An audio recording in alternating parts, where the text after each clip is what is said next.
এবার বলুন তো দেখি এতাজিদের নামে গুমরা হয়ে গেছে কারা? কোরআন কারীম পড়তে পারে না যারা। এতাজিদের নামে গুমরা হয়ে গেছে কারা?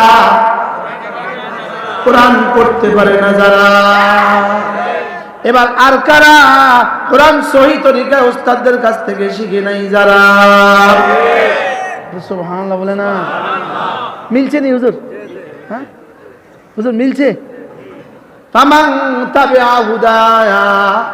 হায় ফজরের পর থেকে আমল শুরু হয় 8টা পর্যন্ত, 8টার পর থেকে আবার আমল শুরু হয় 10টা পর্যন্ত, 10টা থেকে তালিম শুরু হয়, তালিম হইতে হইতে 12টা পর্যন্ত।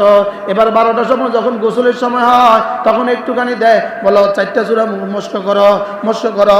এবার মস্কের সময় একজনও যায় গোসল করতে, আরেকজনও যায় রান্না করতে, আরেকজনও যায় পেশাব করতে। বাস্তব দৃশ্য না অবাস্তব দৃশ্য? বুঝে নাই? বাস্তব দৃশ্য না অবাস্তব দৃশ্য?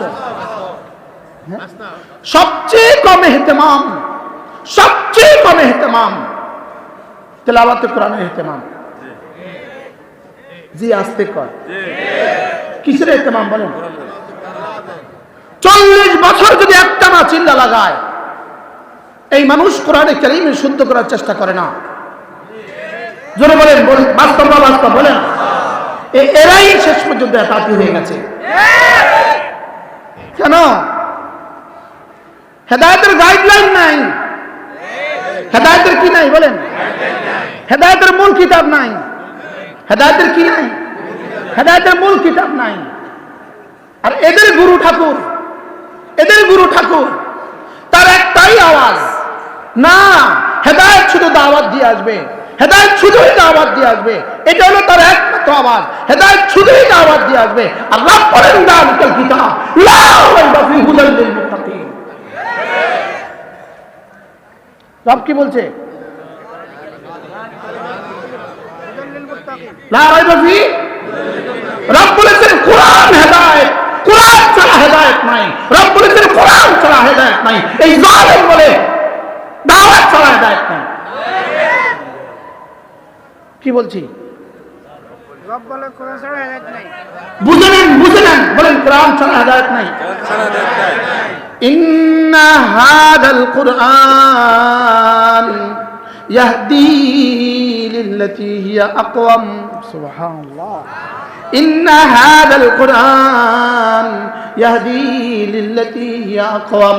নিশ্চয়ই এই কোরআন, নিশ্চয়ই এই কোরআন ইয়াহদি হেদায়েত করে, হেদায়েত করে। ইন্না হাদাল কুরআন ইয়াহদি হেদায়েত দেয়, এই কোরআন তোমাকে হেদায়েত দেয়। লিল্লাতী এমন হেদায়েত দেয় আকওয়াম যেটা বড় মজবুত, যেটা জীবনে কখনো ছিল না। হুজুর আশ্চর্য কথার মনে হচ্ছে আল্লাহর কসম এই শব্দ আর এই প্রসঙ্গ রব এই মুহূর্তে আমার জেনে ঢালছে। কি হুজুর বলেন? ইন্না হাদাল কুরআন ইয়াহদি লিল্লাতী হিয়া আকওয়াম। কোরআন এমন হেদায়েত করে যেটা বড় সুদৃঢ়। আকওয়াম কাকে বলে? মুফাসসিরিন বলে 3টা শব্দ থাকলে এটাকে আকওয়াম বলে, 3টা সিফাত থাকলে এটাকে আকওয়াম বলে। 1 নম্বরে আকওয়াম মানে 1 নম্বরে আসহাল সবচেয়ে সহজ, 2 নম্বরে আমান সবচেয়ে নিরাপদ, 3 নম্বরে আকসার সবচেয়ে সংক্ষিপ্ত। সুবহানাল্লাহ। কয়টা সিফাত থাকলে আকওয়াম বলে? কি কি? সবচেয়ে সহজ বলেন, সবচেয়ে নিরাপদ, আর সবচেয়ে সংক্ষেপ। সুবহানাল্লাহ বলেন। আপনি এখান থেকে লক্ষ্মীপুর যাবেন রাত 2টা, আপনি চিনেন না, আপনি কাউকে জিজ্ঞেস করবেন ভাইয়া আমি লক্ষ্মীপুর যাব, কিভাবে যাব? তো বললো ভাইয়া 3টা রাস্তা আছে, একটা রাস্তা 10 কিলোমিটার তবে বেশি ভাঙ্গা। বেশি কি? বেশি ভাঙ্গা ভাই, 10 কিলোমিটার বেশি ভাঙ্গা। আরেকটা রাস্তা আছে 20 কিলোমিটার তবে রাস্তা একদম নখের মতো। আপনি বুঝে থাকলে বলুন তো আপনি কোন রাস্তা ধরবেন? 20 কিলো তবে একদম ভালো। এবার বললো ভাইয়া তবে 20 কিলোর রাস্তাটাতে ডাকাত আছে। এই রাস্তা কি হয়? মাঝে মাঝে কি হয় ভাই? আমার কাছে আরেকটা রাস্তা আছে যেটা 40 কিলো, এটা একদম নখের মতো ভালো, আর এখানে কোনো ডাকাত নাই। এবার বলেন আপনি কোন রাস্তা ধরবেন? কেন? কিন্তু এখানে একটা সমস্যা আছে না নাই? কোনটা? লম্বা। প্রথমটাতে কি ছিল? শর্ট, ভাঙ্গা। দ্বিতীয়টাতে কি ছিল? ভালো, মাঝামাঝি, কিন্তু ডাকাতের ভয়। এবার 3 নম্বরটা কি? লম্বা, রাস্তা ভালো, ডাকাত নাই। এবার আপনি কোনটা যাবেন? হ্যাঁ, আচ্ছা এবার যদি আরেকজনে কয় তুই বেটা বুঝিস কিছু, আমার কাছে একটা রাস্তা আছে 5 মাইল, নখের মতো, জায়গায় জায়গায় পুলিশ আছে, জায়গায় জায়গায় পুলিশ আছে, নিরাপদ, ডাকাত নাই। এবার আপনি কোন রাস্তা ধরে যাবেন? আকলকে জিজ্ঞেস করেন, বুঝাইতে পারলাম কোনটা ধরে যাবেন? এবার 5 কিলো। কেন? সংক্ষেপ। 2 নাম্বার ভালো, 3 নাম্বার নিরাপদ। সুবহানাল্লাহ বলবেন না? এটাকে বলে আকওয়াম। ইন্না হাযাল কুরআন ইয়াহদি লিল্লাতী হিয়া আকওয়াম। এটা কোরআন, এটা তোমাকে হাতে ধরে জান্নাতে পৌঁছিয়ে দিবে। বলেন সহজে, সংক্ষেপে, নিরাপদে। কি হয়?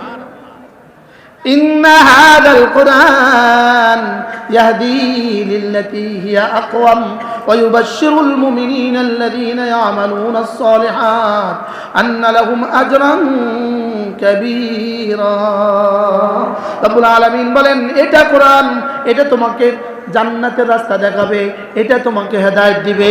এখন কেউ যদি বলে পৃথিবীর অন্য কোথাও হেদায়েতের কোনো ব্যবস্থাপত্র নাই, হেদায়েতের ব্যবস্থাপত্র শুধু দাওয়াত, হায় হায় রে, এটা কোরআন কারীমের প্রকাশ্য আয়াতের কিভাবে খেলাফ।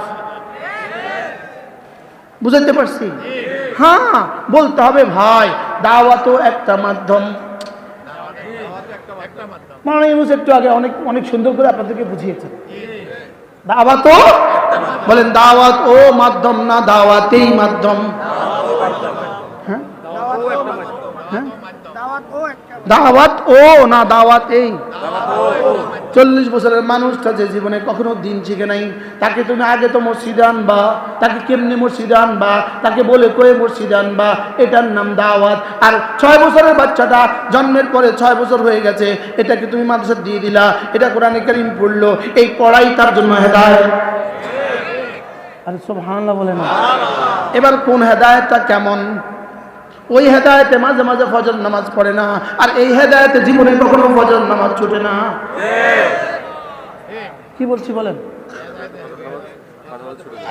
এই হেদায়েতে আলহামদুলিল্লাহ আমাদের আব্দুল কাদের সাহেব হুজুরের ফজর নামাজ ছুটছে কবে জীবনে? মাতে না। এদেশে 3 ছিল আল্লাহর ফজর নামাজ আর ছুটে না, মাতে না। কথা বলেন না কেন? ছুটে না? হ্যাঁ, 3 চিল্লা লাগাইছে, এরপর আবার দাড়ি শেভ করে ফেলছে। এরকম 3 চিল্লাওয়ালা এদেশে আছে না নাই? তা আমাদের 12 বছর মাদ্রাসা পড়ে দাড়ি শেভ করে ফেলছে, এরকম মানুষ এদেশে আছে না নাই? যদি থাকে সাজ, আর সাজু কাল মাদুর। যদি থাকে এটা রেয়ার, আর রেয়ার মানে নাই। বুঝেন নাই কথা? তাহলে এবার বলুন তো দেখি, ইন্না হাযাল কুরআন ইয়াহদি লিল্লাতী হিয়া আকওয়াম। কোরআন কি দেখাবে? কোরআন কি করে? কোরআন তো প্রথম এলান হুদাল লিল মুত্তাকিন আসাইরিনা ইলা তাকওয়া। যে নাকি মুত্তাকি হতে চায় কোরআন তাকে রাস্তা দেখায়, যে নাকি মুত্তাকি হতে চায় কোরআন তাকে রাস্তা দেখায়। সুবহানাল্লাহ। আমাদের এক বুজুর্গ ছিলেন হযরত মাওলানা ওমর পালনপুরি রহমতুল্লাহ আলাইহি।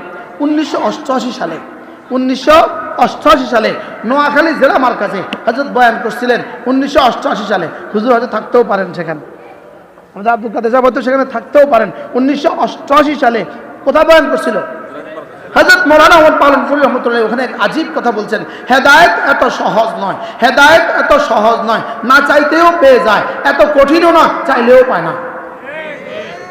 কি বলছে বলেন? হেদায়েত কি নয়? এত কি নয়? না চাইতে কি? আর এত কঠিনও নয়, চাইলেও কি পাওয়া যায় না। এখন এবার অসংখ্য দূরে চলে গেলে আমি আমার সূরা থেকে দূরে সরে যাব। কোরআনে কারীমের সাথে